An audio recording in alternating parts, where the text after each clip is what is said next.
un poquito sobre el bajo rendimiento escolar a causa de la alimentación. Entonces, vamos a hablar sobre la nutrición en los niños, en una edad más o menos preescolar-escolar, ¿va? Empezamos con esta frase, que es una de mis favoritas. La nutrición es la base de la medicina preventiva.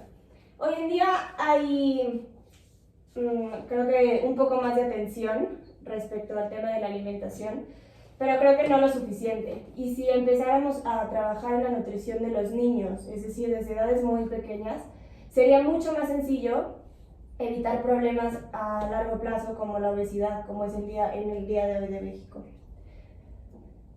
Bueno, entonces definamos, ¿qué es el bajo rendimiento escolar? El bajo rendimiento escolar es cuando el niño, por motivos diferentes a sus propias elecciones, le empieza a ir mal en la escuela. Y mal en el sentido de ya no tiene buena comprensión lectora, tiene baja o no la escritura, le cuesta mucho trabajo, se queda dormido en clase, etc. ¿Por qué? Porque muchas madres y padres de familia llevan a sus hijos a la escuela sin ningún tipo de alimento. Entonces esto se ha demostrado que entre los niños que tienen un desayuno en casa y los niños que no lo tienen, hay diferentes formas en las que los niños se desarrollan en clase.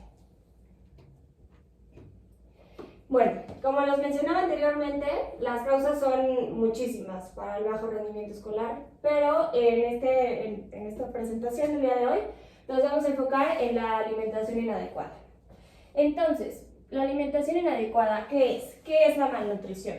Puede ser por dos causas, por exceso, es decir, mucho, o por deficiencia, es decir, muy poco.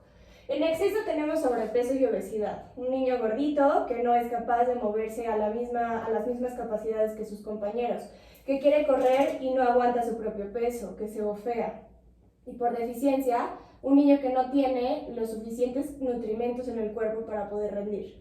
Las deficiencias nutrimentales más vistas en los niños son hierro, ácido fólico, vitamina A y yodo. La obesidad infantil no solamente tiene una consecuencia en el estado físico, sino que también se ha visto que incluso la obesidad, que es malnutrición, también provoca un rendimiento académico. Es decir, nada en exceso es bueno, ni muy poco ni mucho.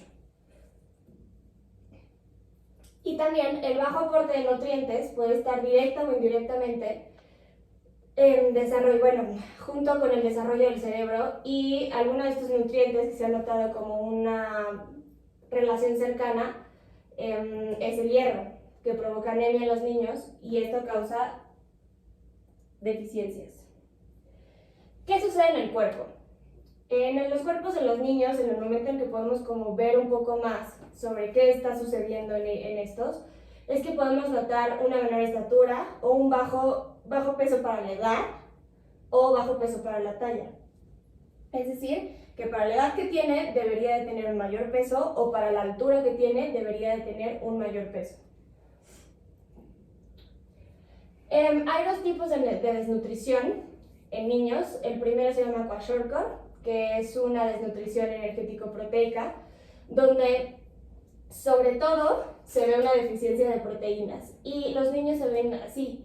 Esto lo que provoca que se vean como gorditos o infladitos se llama edema porque retienen líquidos.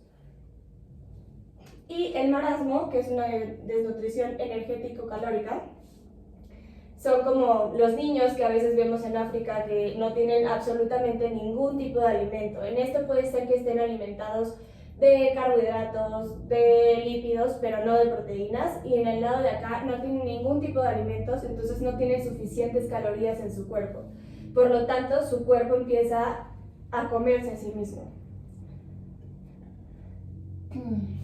Bueno, ¿por qué? ¿Por qué los niños disminuyen su rendimiento escolar a causa de una alimentación deficiente? Como les decía hace ratito, puede ser porque no desayunan, esa es la única razón. Porque las madres y padres de familia no llevan a sus hijos con un desayuno a la escuela. Y estas son muchas horas en que el niño, entre las, 7 de la mañana que se levanta y tal vez a las 10 de la mañana que tiene su primer lunch, no ha comido nada. Entonces esas horas no va a rendir.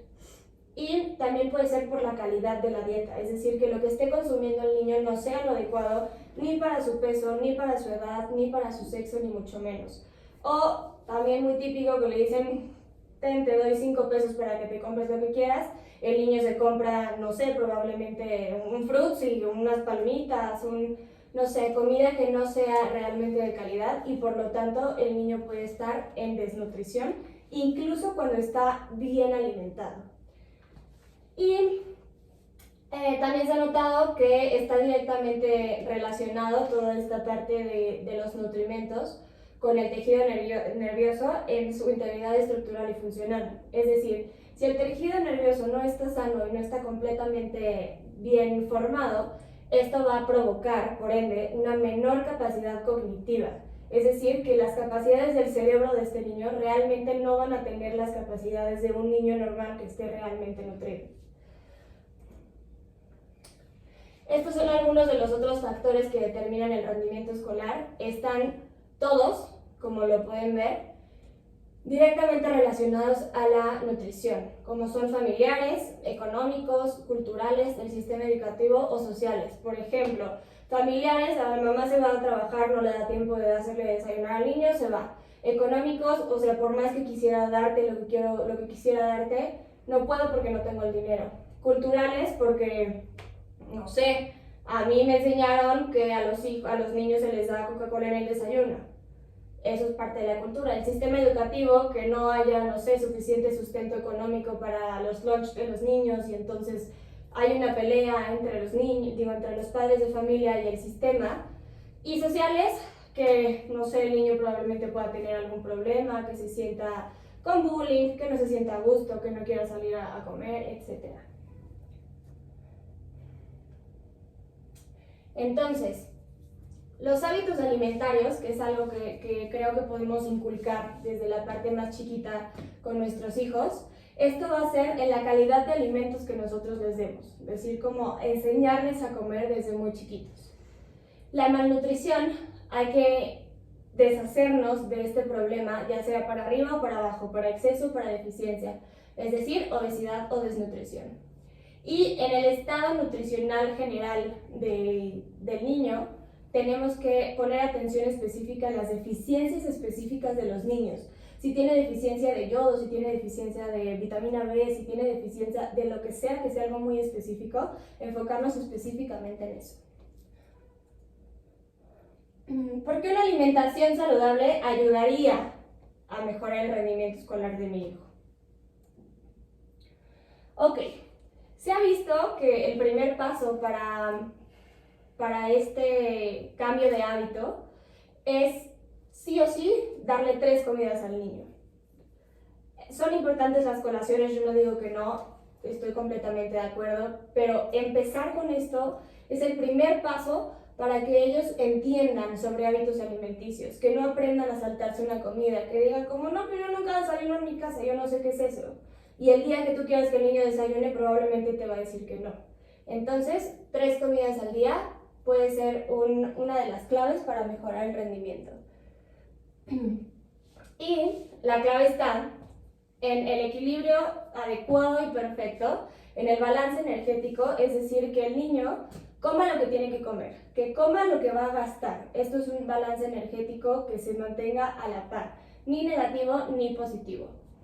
Y que tenga una dieta rica en nutrientes esenciales, todos los nutrientes que sabemos que los niños necesitan desde muy chiquitos, que sepamos que la variedad de alimentos que estamos dando sea suficiente para que ellos no tengan ningún tipo de deficiencia específica, como lo platicábamos hace ratito.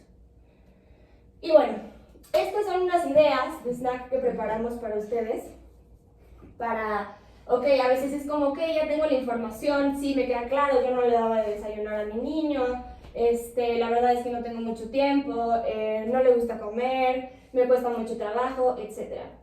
Entonces esto lo vuelve un poquito más sencillo para que ellos empiecen también como a conocer un poco más de sabores. Se los voy a ir diciendo uno por uno y si tienen alguna duda de alguna receta lo podemos platicar después, ¿vale? Las palomitas naturales. ¿Cuál es la importancia de las palomitas naturales? Que sean naturales, o sea, que sean hechas en casa. ¿Para qué? Para que tengan menos sodio, para que tengan menos grasa, para que tengan menos sal en general. Los cócteles de fruta suelen ser muy llamativos para los niños porque son muy coloridos. Siempre les llaman la atención. Las galletas. Realmente hay muchas recetas de galletas y creo que puede ser muchísimo más sencillo hacer recetas de galletas en casa que comprar galletas industrializadas. Esto al niño le provoca una menos palpación al azúcar en su lengua o en su sistema en general, y además son obviamente muchísimo más ricas. Y las siguientes son paletitas de fruta natural, que es como si hicieras agua y la congelas, es muy, muy rico. Otra de las técnicas, como tenemos aquí al conejito o al monstruito por allá, es jugar con los alimentos, hacer que la comida sea llamativa para los niños. O sea, si tú le mandas un sándwich cualquiera, probablemente no se lo come, pero si juega a que está comiéndose al monstruo, probablemente lo haga con un poco más de gusto. La verdura. Inculcar la verdura desde niños es súper importante para que también, volvemos a lo mismo que les platicaba del azúcar, que su sistema, su lengua, sus papilas gustativas aprendan de estos sabores que a veces son ligeramente más amargos, más salados, diferentes. Y que no sea como, no, bueno, es que no le gustó el brócoli, entonces nunca en la vida volvió a comer brócoli. No, sino acostumbrarlos poco a poco. Rollitos de jamón, de preferencia de pechuga de pavo, y las que ahora están muy de moda, como las chips de verduras deshidratadas. Y bueno, estas son las recomendaciones generales sobre la alimentación en general en niños. Evitar que el niño coma mientras está con algún dispositivo electrónico. Creo que a todos nos ha pasado alguna vez en la vida que vas al cine y estás con las palomitas aquí y no te das ni cuenta. Tal vez si te dijeran, oye, ¿te comes estas palomitas? Dirías, claro que no, es muchísimo, ¿no? Pero como estás inconsciente, terminas comiéndotelas porque estás enfocado en otra cosa, y eso es lo que provocan los dispositivos electrónicos. Involucrar en la preparación de sus alimentos. No obviamente que se metan al fuego ni mucho menos, pero o sea, mi amor, pásame el brócoli, y que el niño sepa que eso es un brócoli. Que el niño sepa, ok, ¿cómo hace mi mamá el brócoli? ¿Qué le pone al brócoli? ¿Qué es lo que me gusta que sabe del brócoli? Ajá. Cuidar la calidad y frescura de los alimentos, así como las porciones adecuadas para su edad. A veces estamos acostumbrados a decir como medio plato de arroz. Sí, pero es un niño. Entonces esa también es una parte muy importante, que los niños deben comer como niños, no como mini adultos, sino como niños. Procurar que la mayoría de las comidas sean en casa y preparadas en casa. ¿Por qué preparadas en casa? Aunque parece tal vez un poco redundante, porque a veces es como, pues sí, claro, se comió en casa, pero comió pizza. Entonces, esto es importante, que entiendan el tiempo de la comida, que se sienten a comer en una mesa, que le tomen la importancia que merecen.